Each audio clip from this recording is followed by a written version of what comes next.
My husband, who had been on a solo overseas assignment for 3 years, returned home. However, the moment I opened the front door, my mind went blank. Behind Oliver stood an unfamiliar person, a blonde woman holding a baby. Who might you be? I tried to phrase it as delicately as possible, though I already had a hunch. Oliver's expression was surprisingly indifferent as he declared, "This is my new family. If you don't like it, feel free to leave." As expected, I thought. It was an odd way to put it, but I had mentally prepared for this outcome. I had even anticipated it. And now it was the stark reality. The blonde woman behind him continued to smile without saying a word. Still, I didn't need a polite introduction, it would only infuriate me further. The blonde hair isn't a natural shade of blonde, it's a glaringly bleached gold that practically screams.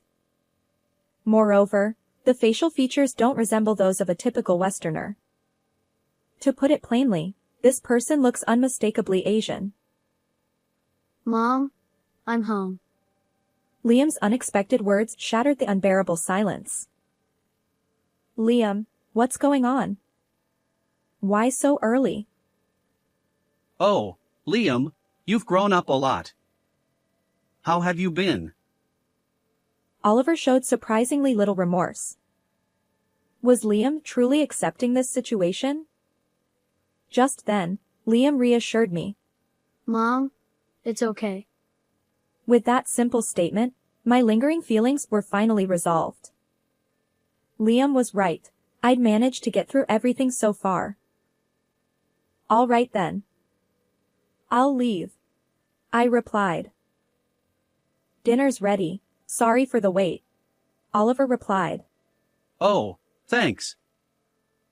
We've been married for 13 years. Both my husband Oliver and I Cindy work full-time jobs, which means Liam, our son, often feels lonely. But being a dual-income household helps us manage things. Liam, come on in. It's beef stew tonight, I called out. Sure, I'm coming. Liam responded. Oliver and I met 15 years ago through a mutual friend. He's 3 years younger than me, and sometimes that youthfulness makes him seem both endearing and unreliable. But more than anything, I'm drawn to his occasional whims and youthful behavior. Cindy, are you interested in sports? Oliver asked. Not really, why? Despite my lack of interest, Oliver is a huge sports fan, and our go-to-date spots usually involve watching games. Seeing his happy expression at various venues made it worthwhile for me. We attended soccer, baseball, basketball, and all sorts of sporting events. After navigating this whirlwind relationship, we were blessed with our son, Liam, and eventually married. When Oliver found out we were having a boy, he practically jumped for joy. I wonder what kind of kid he'll be. Definitely into soccer. Oliver mused. Remember to respect our child's wishes, I reminded him. Yeah, got it. It doesn't have to be soccer, after all. Despite being left with most of the household chores despite both of us working, I didn't mind as long as he played with our child happily. And now, Liam, who has entered 5th grade, continues to grow healthily despite often feeling lonely due to my husband Oliver and me both working full-time. However, there's one reason our family isn't harmonious: Oliver's presence. Liam tends to be more of an indoor person. Rather than engaging in sports or physical activities, he prefers drawing and playing puzzles. Speaking of puzzles, he enjoys a variety of them, from jigsaw puzzles to number-based games like Minesweeper. Sudoku, in particular, caught his interest. Though I didn't quite understand the rules, seeing Liam happily playing made my heart swell. Even though I didn't have strong feelings about it, Oliver strongly objected to this. The reason is clear. His own interests clashed with Liam's hobbies. Certainly, I understand the shock, considering how Oliver had eagerly anticipated this since Liam was in my womb. It would have been enough to lament, but Oliver went so far as to impose sports on Liam. Liam, are you really not interested in sports? Let's play soccer outside together. Come on. He even tried to drag Liam out forcefully. Hold on, Oliver. Cut it out. Given that, I couldn't overlook it, and when I intervened, Oliver snorted and stormed out of the house. Meanwhile, Liam wiped away tears. This exchange isn't something new. It's been ongoing since Liam started elementary school. I hugged Liam. It's okay. You should do what you enjoy. There's no need to force yourself to match Dad. Liam nodded. By the way, what happened to that puzzle we bought recently? I finished it already.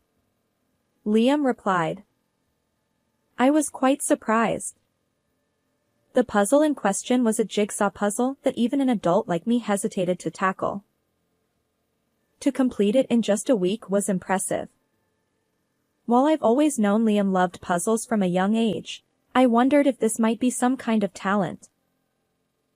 Still, the real issue remained Oliver. If things escalate further, it could become unmanageable. I need to find a solution before that happens. The more I think about it, the more my head hurts. I let out a deep sigh in front of my son. Since that day, Oliver's return home grew later, and the time spent together on weekends diminished.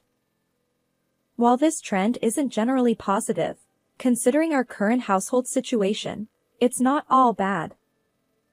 On the flip side, Liam now has more time to pursue his interests freely. As I contemplate this, Liam flips over the completed jigsaw puzzle we bought recently and starts working on the reverse side. Whether he possesses innate talent or not, he genuinely enjoys activities that engage his mind. If Oliver were here, he'd likely offer some criticism.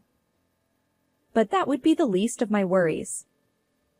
The worst-case scenario involves forcing Liam to participate in activities he dislikes or unnecessary scolding. Initially, I tolerated Oliver's lack of help with household chores, hoping he'd eventually take care of our child. However, the current situation is far from ideal. It's heading in a worse direction. Personally, I find it increasingly difficult to accept. I'm home.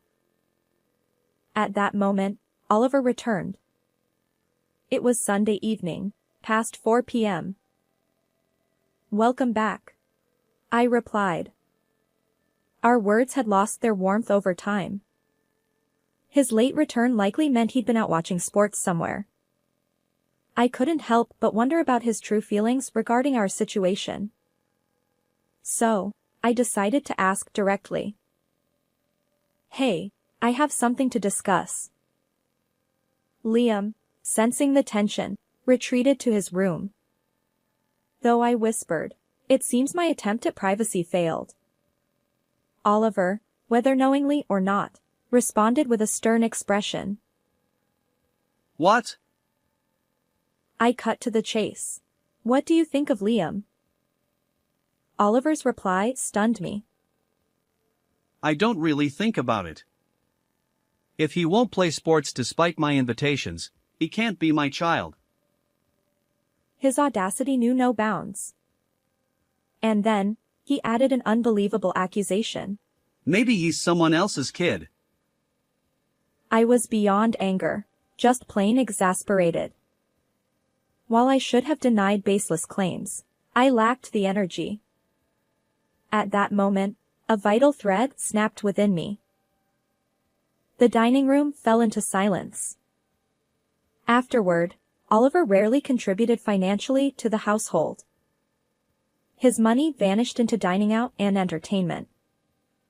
While it was far from forgivable, his absence brought some emotional relief.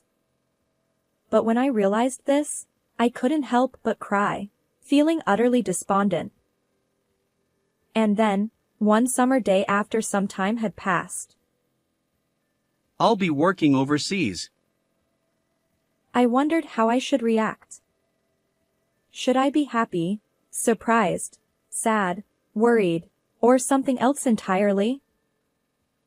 For how long? I asked. At the shortest, 3 years. He replied. The relief that surged within me was indescribable. I see. Take care. Lately, Oliver has been spending less time at home. But when he occasionally returns, it feels as if the entire house has become a vacuum, suffocating me. No matter where I am, I struggle to breathe, yet I can't even bring myself to retch. Considering this environment, his proposal to be away for an extended period is an unexpected offer, one that I could hardly have hoped for. Honestly, I don't care what he does or who he's with over there. Oliver added. I leave next Sunday. Understood. Our conversation ended there. As I pondered my lack of reaction, I realized I had no answer.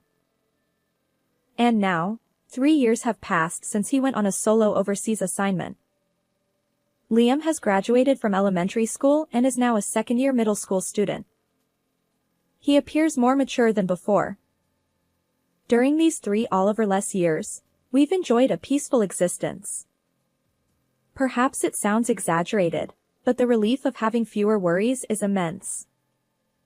Our lives have become a bit tougher, juggling household chores and work, but it's fulfilling nonetheless.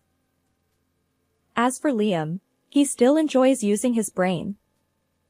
He works on puzzles and devotes even more effort to his studies. His strong suit is mathematics. According to his homeroom teacher, he tackles challenging problems that surpass those of his peers.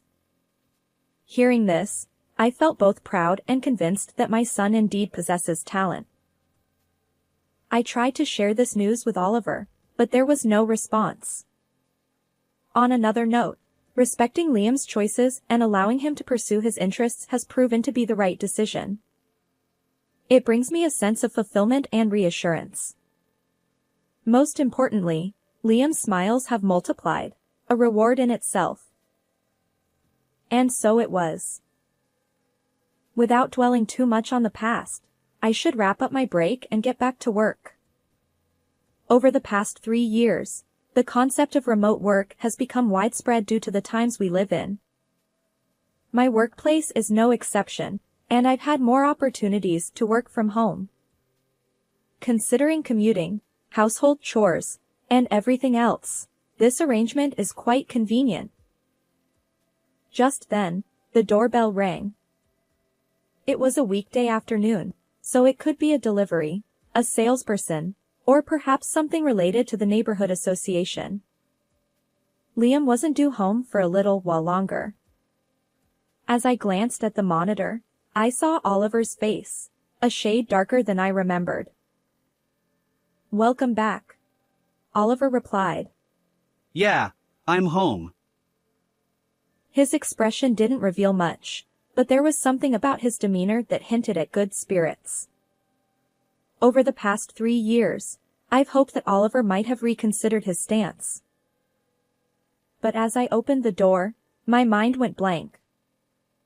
Behind Oliver stood an unfamiliar woman, a blonde with a baby in her arms. Who might you be?" I tried to phrase it delicately, though I already had a hunch. Oliver's expression was surprisingly indifferent as he declared. This is my new family. If you don't like it, feel free to leave. As expected, I thought. It was an odd way to put it, but I had mentally prepared for this outcome. And now it was the stark reality. The blonde woman behind him continued to smile without saying a word. Still, I didn't need a polite introduction. it would only infuriate me further. The blonde hair isn't a natural shade of blonde. It's a glaringly bleached gold that practically screams. Moreover, the facial features don't resemble those of a typical Westerner. To put it plainly, this person looks unmistakably Asian. Mom, I'm home. It was Liam who broke the unbearable silence. Liam, what's going on? Why so early?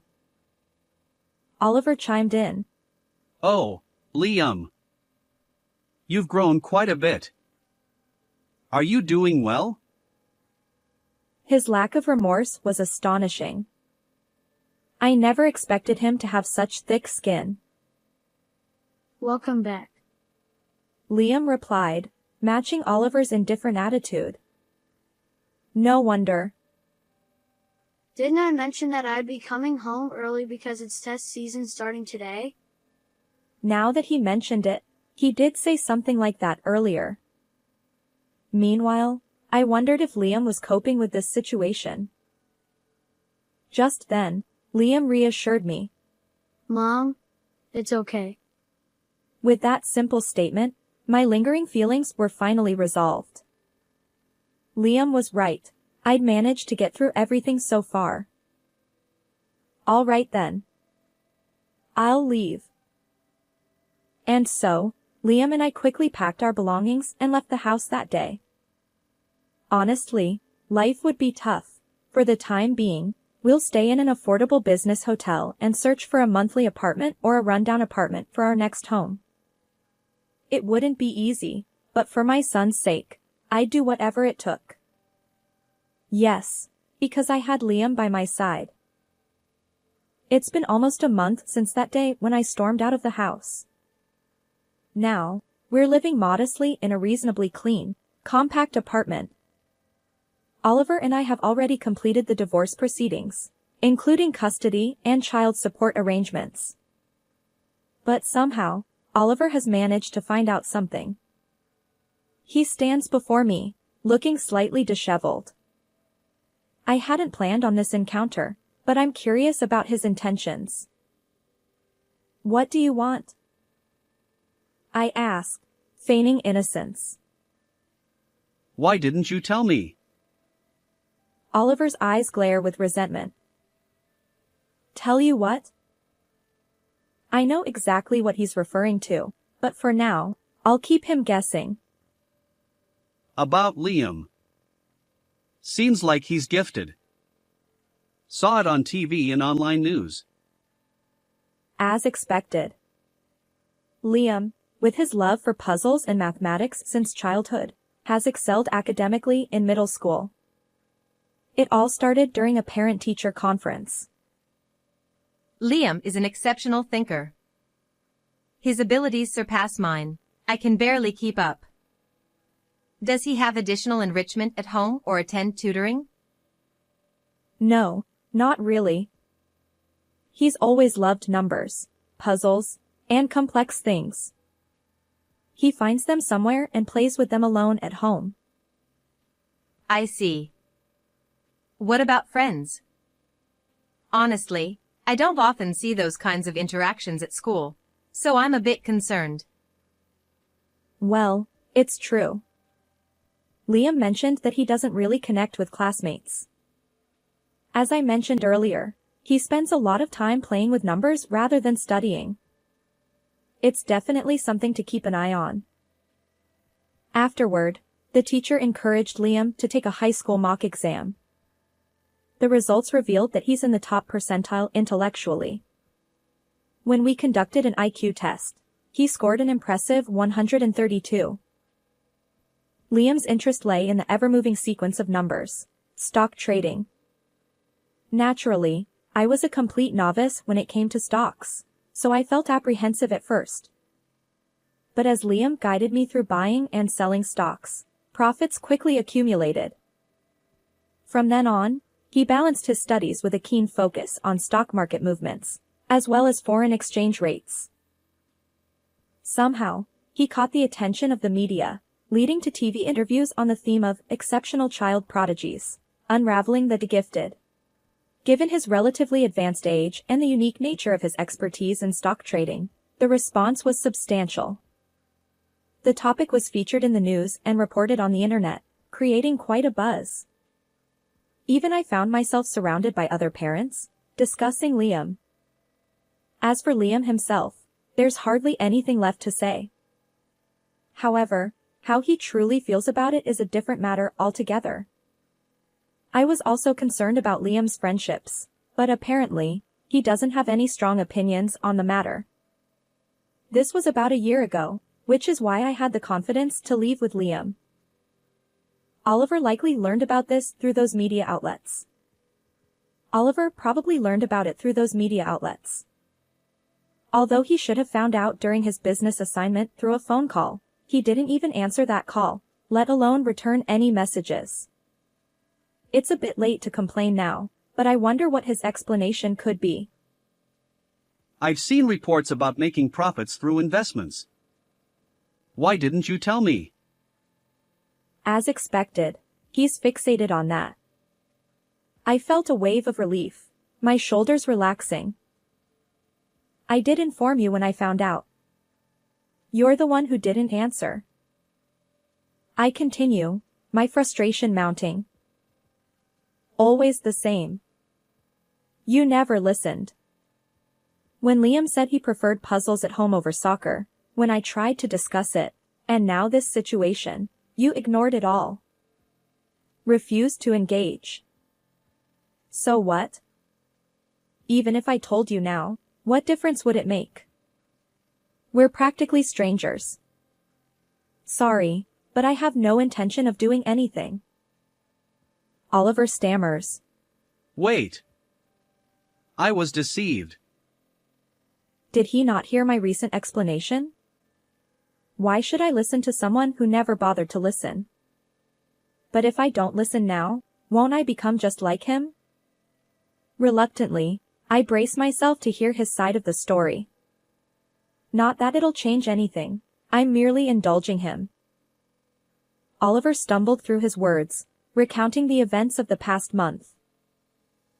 After that, I live in that house, but she doesn't have money.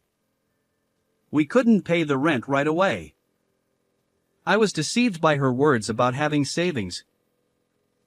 He continues. When we discussed the money issue, she got angry. Then go work and earn it, she said. But I do work. The rent was something we could barely manage together. Now, I'm working non-stop, even through the nights. And during that time, she found another guy.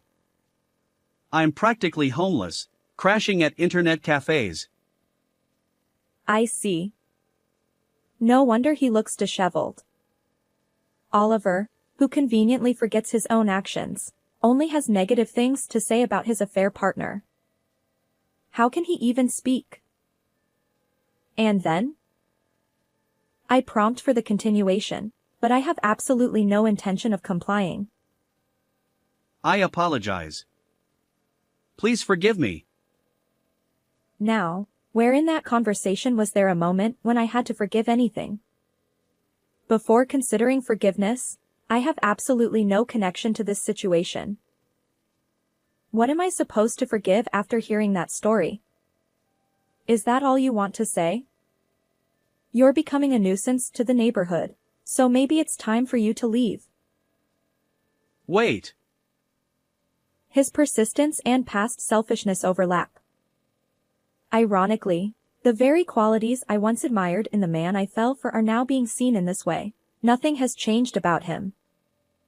Whether when we first met, years ago, or now, and likely in the future, he remains self-centered. I've heard enough, so I forcefully close the door.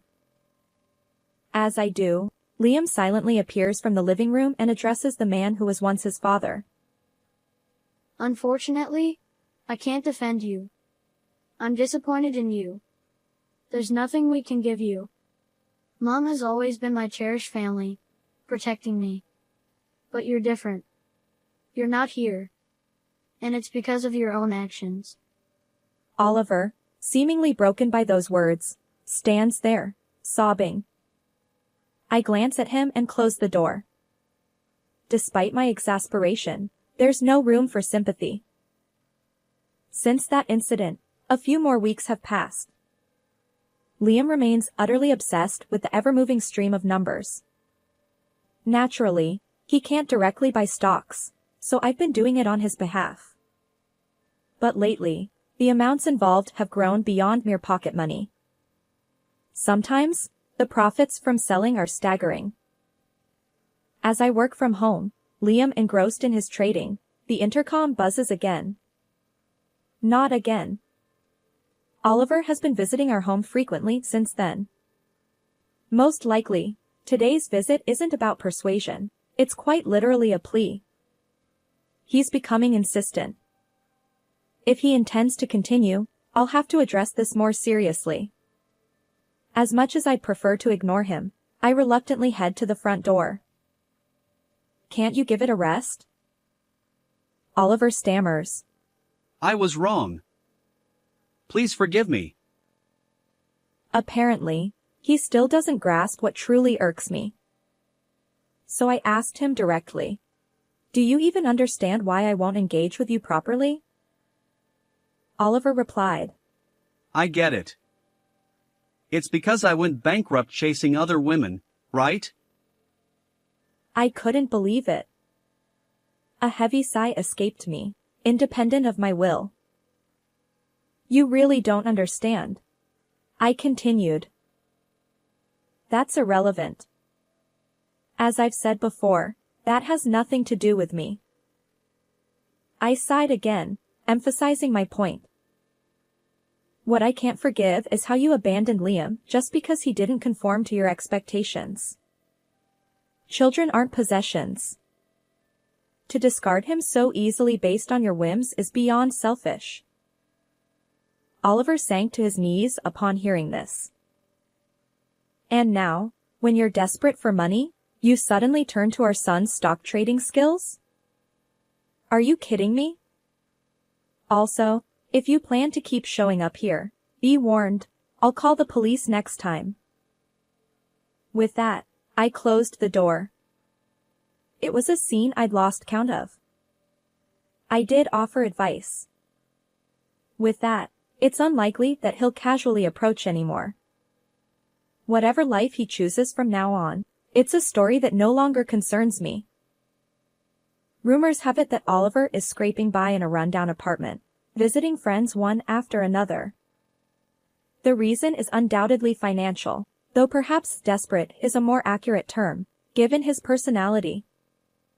Since I warned him about involving the police, he's stopped coming here, but it seems he's up to the same antics elsewhere. He's likely playing the victim, conveniently forgetting his own actions. It's beyond frustrating, and just thinking about it makes my head spin. Amidst this, I notice Liam intently staring at the monitor. He's fully immersed in stock trading. Clearly, he finds it incredibly enjoyable. Being able to witness this firsthand brings me immense happiness. Then, without looking away from the computer, Liam murmurs, Mom, someday I want to make things easier for you. I want to buy you a house as a way of giving back. If things go well, it's definitely possible. What are you talking about?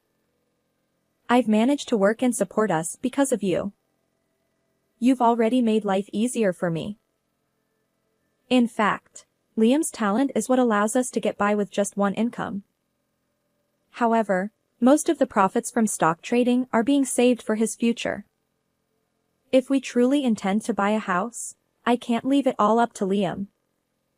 With renewed determination, I say, all right, let's work hard together to build our house. How did you find this story? Don't forget to subscribe to the channel. See you in the next video.